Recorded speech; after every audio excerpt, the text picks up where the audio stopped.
Sur le plan diplomatique, Doha, désormais incontournable dans la quête de la paix dans la partie est de la République démocratique du Congo, après avoir réussi à mettre autour d'une même table Félix Tshisekedi et Paul Kagame. Doha récidive en mettant la délégation de l'AFC M23 et celle du gouvernement autour d'une même table.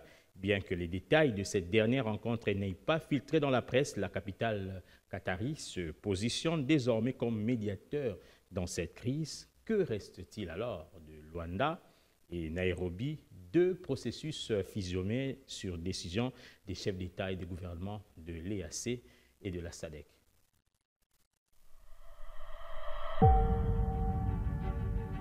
La capitale qatari, Doha, s'est une fois de plus imposée sur la scène diplomatique en réunissant les délégations de Kinshasa et de l'Alliance de forces du changement AFC M23, conduite par Bertrand Bisimwa. Cette rencontre, bien que tenue dans le plus grande discrétion, marque une avancée notable dans la recherche d'une solution au conflit qui secoue l'Est de la République démocratique du Congo. Selon certaines indiscrétions, le Qatar aurait utilisé son influence financière pour contraindre les parties prenantes à des engagements concrets. Kinshasa aurait reçu un avertissement clair, les financements des projets d'infrastructure, notamment la réhabilitation des aéroports d'Ndjili et de Ndolo, serait suspendu si le gouvernement congolais continue à soutenir les forces démocratiques de libération du Rwanda, FDLR.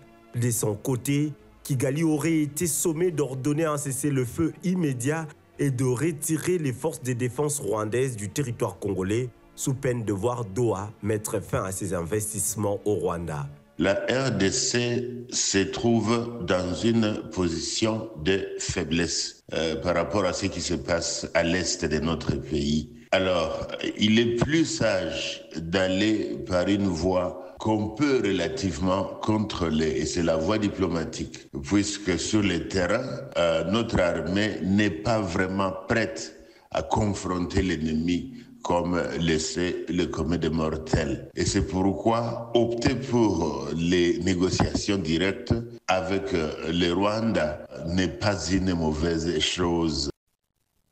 Les initiatives de médiation menées par Luanda et Nairobi ont rencontré de nombreuses difficultés, rendant leur mise en œuvre peu efficace.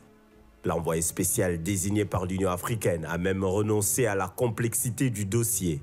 En revanche, Doha semble avoir trouvé un levier plus puissant, celui de l'argent. La politique qatari dans la région se distingue par une approche pragmatique qui reposerait sur des pressions économiques directes. Nous avons constaté que le président rwandais n'avait plus confiance aux médiateurs angolais et que là, bon, peut-être à Doha, c'est le terrain neutre, c'est en dehors du continent africain, où il y aura moins d'influence africaine par rapport aux prétentions des uns et des autres. Mais ce qui est vrai, c'est que c'est la RDC qui est agressée. Nous sommes aujourd'hui dans une position de force parce que la diplomatie internationale aussi, la diplomatie congolaise et l'appréciation de la question congolaise par la communauté internationale va dans le sens des intérêts du Congo. Pour rassurer son allié angolais, le président congolais Félix Tshisekedi a effectué un déplacement express à Luanda pour rencontrer son homologue João Lourenço. Pendant ce temps, la communauté d'Afrique de l'Est, EAC, et la communauté de développement de l'Afrique australe, SADC, ont organisé une réunion virtuelle où une feuille de route pour la paix a été adoptée. Cependant, plusieurs observateurs restent sceptiques quant à la faisabilité de cette stratégie qui prévoit une mise en œuvre immédiate à moyen et à long terme. Malgré les efforts diplomatiques, la situation sur le terrain demeure inchangée. La FCM 23 continue de renforcer ses positions, notamment à Walikale, avec l'objectif de mener des offensives dans les provinces de la Chopo et du Maniema.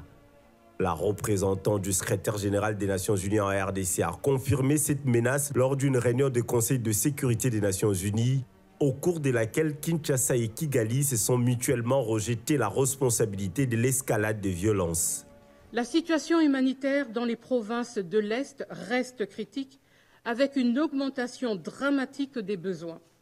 Les affrontements avec le M23 ont contraint des centaines de milliers de civils à fuir. les communautés déplacées subissent souvent des pressions pour retourner dans leur lieu d'origine sans conditions de sécurité adéquates. L'accès humanitaire reste entravé dans de nombreuses zones en raison de l'insécurité et de la présence de groupes armés.